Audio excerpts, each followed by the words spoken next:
Bonsoir à tous et bienvenue dans cette nouvelle édition de Viva Événement. Au sommaire, la réaction des alliés d'Intraduel se fasse attendre après la nomination de Kool Roger au poste de Premier ministre. Mapar basculera dans l'opposition ou négociera des postes ministériels. La semaine prochaine sera décisive. 120 personnes ont été délogées hier à Nansan. 27 constructions illicites sur le domaine privé de l'État, appartenant à la direction de l'eau et forêt de la région Analamang, ont été détruites manu militari.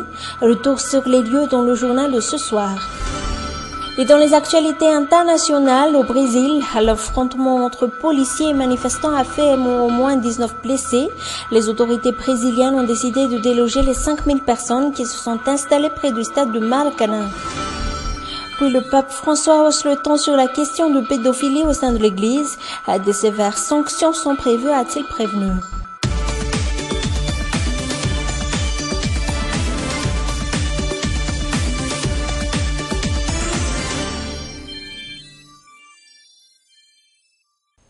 La semaine prochaine sera donc une semaine révélatrice. Elle révélera la position du Mapar, mais elle devra dévoiler également la composition du nouveau gouvernement. Mais en attendant, qu'en pensent les simples citoyens? Qu'est-ce qu'ils attendent du nouveau Premier ministre et son futur gouvernement? La plupart espèrent un changement immédiat dans les 3 mois qui viennent, et ceci dans le domaine social et sécuritaire. Après des semaines d'attente et de débats parfois futiles et dérisoires, la nomination enfin d'un Premier ministre satisfait l'infime majorité des citoyens. Ces derniers qui attendent de le voir en action, mais avec des résultats palpables et immédiats. Il doit au moins apporter des solutions aux problèmes sociaux de la population dans un mois, entre autres le prix des PPN et la sécurité. Dans un pays qui vient de sortir d'une crise, tout est prioritaire, et pour bon nombre de citoyens, le domaine social mérite la priorité des priorités. Le revenu des ouvriers n'est pas suffisant pour prendre en charge ses besoins face à la hausse des prix. On connaît tous la hausse des prix de la viande, du riz et du sucre. On a élu une nouvelle personne, mais elle ne fait qu'être faite.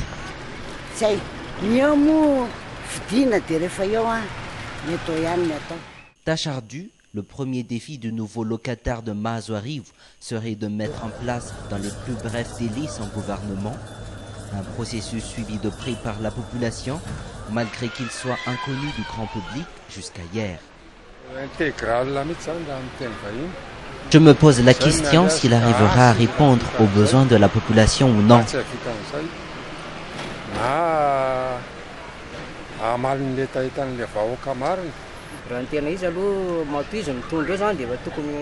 La logique veut qu'il apporte un changement avec son gouvernement. Nous voulons un Premier ministre responsable.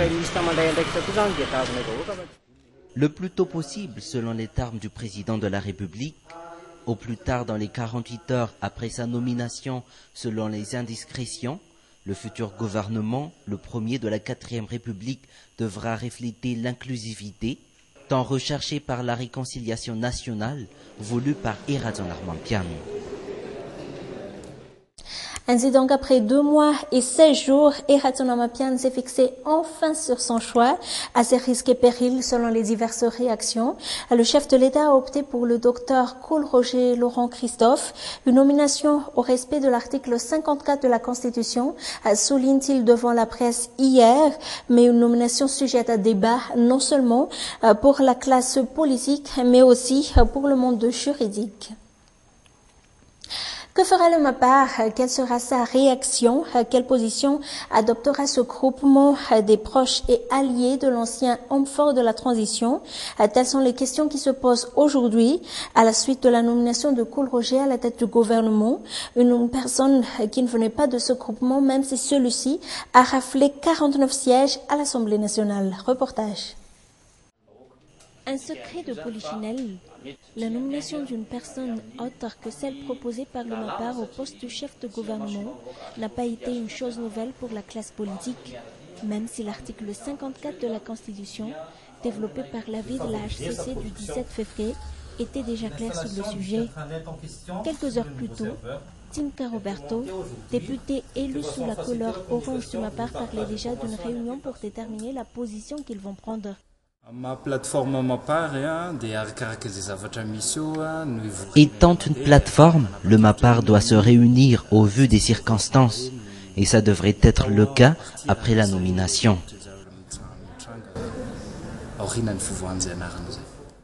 Déçus en majorité, l'avis diverge tout de même au sein du MAPAR. Quelques-uns des députés de ce groupement voient en la personne de Kool Roger une personne de dialogue et pensent qu'aujourd'hui la négociation devrait se faire sur la composition du futur gouvernement. Mais ce qui est sûr, en attendant, c'est que le MAPAR prendra des sanctions contre ces élus qui ont retourné leur veste.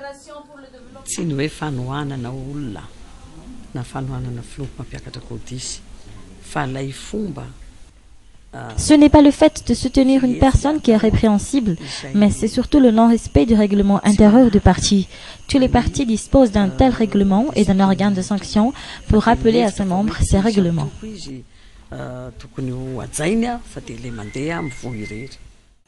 Et Radzona Mapian parla de 93 députés acquis à sa cause hier dans son discours. Mais qui sont ces députés? Jusqu'à ce jour, ni le président, ni la PMP qui a déjà parlé de ce chiffre lors du dépôt de leur première liste de candidats à la primature n'a pu les présenter officiellement. Semaine sainte pour les chrétiens, le début de la semaine prochaine révélera l'évolution des débats. Et dans le reste de l'actualité, une collision entre une moto et une voiture a eu lieu ce matin du côté d'Anjouj. Un accident qui a fait un blessé, le motard. Il semblait avoir un problème mécanique et n'a pas pu maîtriser la direction. Selon la déduction des témoins, la route d'Anjouj qui fait l'objet de plusieurs plaintes d'énervement à cause de l'absence de trottoir et de signalisation. Et comme je vous disais dans les titres, ces démolitions du côté de Nansan, 27 maisons d'habitation ont été touchées, des constructions illicites sur un domaine privé de l'État. Aujourd'hui, 120 personnes ont été délogées. Où vont-ils aller? Un reportage d'Aris Ariel sur les images TIFF Channel. Ce sont le reste de briques, débris de murs laissés par les 27 maisons qui ont fait l'objet de destruction depuis hier ici à Nansan.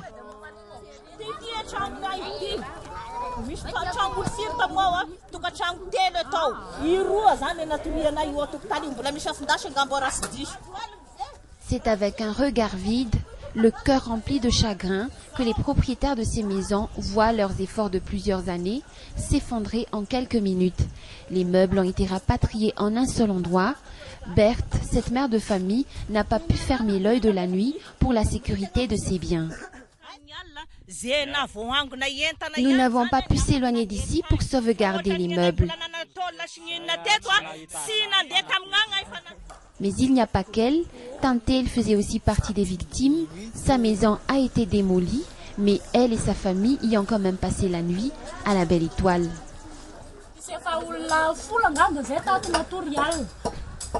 On était 10 à dormir ici à la Belle Étoile avec nos bébés. Ces sinistrés qui n'ont aucun endroit où aller jusque-là. On n'avait nulle part où aller, on était tous ici, on y a passé la nuit. L'association Meetings a déjà pris des mesures pour venir en aide à ces sans-abri. Un endroit leur a déjà été octroyé provisoirement.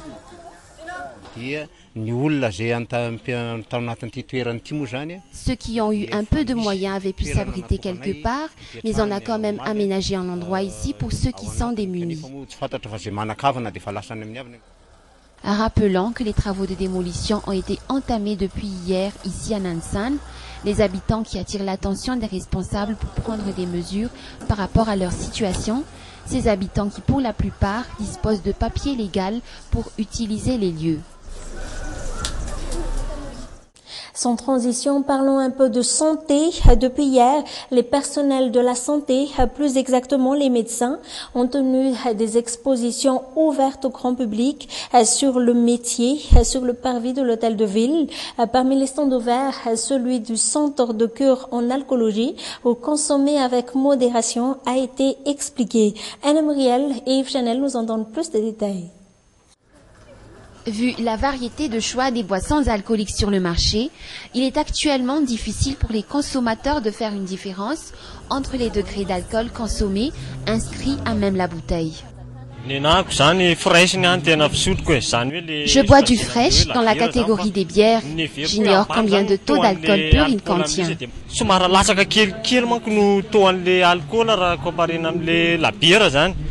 L'alcool qui pour certains buveurs est utile pour la santé.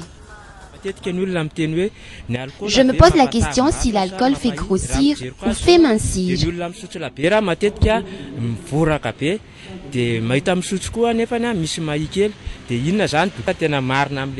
Selon les explications médicales, pourtant, le corps n'a pas besoin d'alcool. C'est pourtant la consommation excessive d'alcool qui nuit à la santé.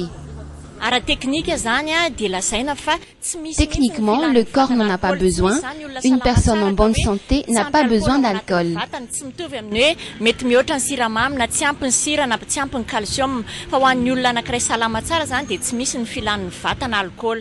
Tous les boissons, entre la champagne, le vin, la bière, le whisky ou encore le rhum, contiennent de l'alcool pur. La quantité normale d'alcool pur ne doit pas dépasser les 2 verres standards. Une coupe de champagne full centilitre ballon de vin full centilitre. Une coupe de champagne de 10 centilitres équivaut à un ballon de vin de 10 centilitres, équivaut à une chope de bière 1/4 de litre, équivaut à 3 centilitres de whisky et 3 centilitres de rhum. Ils contiennent tous de l'alcool pur mais avec une quantité différente, donc un consommateur de bière est un alcoolique.